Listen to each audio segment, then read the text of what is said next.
Hi dears, എല്ലാവരും happy അല്ലേ? Welcome to channel. Coimbatore ജില്ലയിൽ പൊള്ളാച്ചി താലൂക്കിൽ ആനമല പഞ്ചായത്തിലെ മാസാണിയമ്മൻ ക്ഷേത്രമാണ് ഇത്. രാജാവിൽ നിന്നും നീതി ലഭിക്കാതെ വധിക്കപ്പെട്ട ഒരു കന്യകയുടെ കഥ, ശ്രീരാമചന്ദ്രൻ ശ്മശാനത്തിലെ മണ്ണെടുത്ത് ദേവീരൂപം ഉണ്ടാക്കിയ കഥ, ഗർഭിണിയായ ഒരു യുവതിയുടെയും ഭർത്താവിൻ്റെയും കഥ, അങ്ങനെ ഒരുപാട് കഥകൾ ഞാൻ ഈ അമ്പലത്തെക്കുറിച്ച് കേട്ടു. എല്ലാ കഥയുടെയും ചുരുക്കം ഇതാണ്: നീതി തേടിയെത്തുന്ന ഭക്തർക്ക് നീതി നൽകുന്ന നീതി ദേവതയാണ് മാസാണിയമ്മ. മുളകുപൂജയാണ് ഇവിടുത്തെ ഒരു പ്രത്യേകത. റോഡിന് ഇരുവശത്തും പൂജാ സാധനങ്ങളും കരകൗശല വസ്തുക്കളും ഫോട്ടോകളും മറ്റും വിൽക്കുന്ന ഒരുപാട് കടകൾ കാണാം. സാരി, പൂമാല, നാരങ്ങമാല, നാരങ്ങ, നാളികേരം, എണ്ണ, പഴം, അങ്ങനെ ഒരുപാട് പൂജ സാധനങ്ങൾ ഇവിടെയുണ്ട്. മാസാണി അമ്മയുടെ പ്രതിഷ്ഠ വളരെ വിശേഷപ്പെട്ടതാണ്.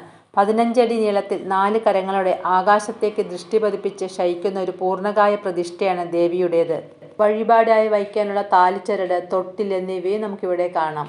ഭാഷ ദേശ വ്യത്യാസമില്ലാതെ ആർക്കും ഇവിടെ വന്ന് പ്രാർത്ഥിക്കാം. കാലത്ത് 6 മണി മുതൽ വൈകുന്നേരം 8 മണി വരെ ഈ അമ്പലവും പരിസരവും ആക്റ്റീവായിരിക്കും.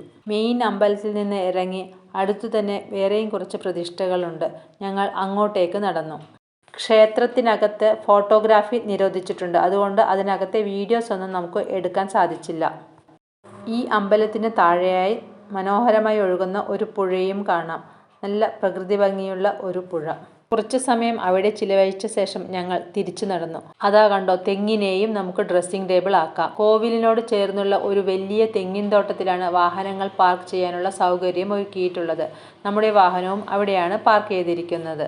വണ്ടിയിൽ കയറി കുറച്ചു ദൂരം ചെന്നപ്പോഴേക്കും എല്ലാവർക്കും വിശന്നു. ഇഡലിയും വടയും ചട്നിയും സാമ്പാറും കഴിച്ച് വീണ്ടും യാത്ര തുടർന്നു. Thank you for watching.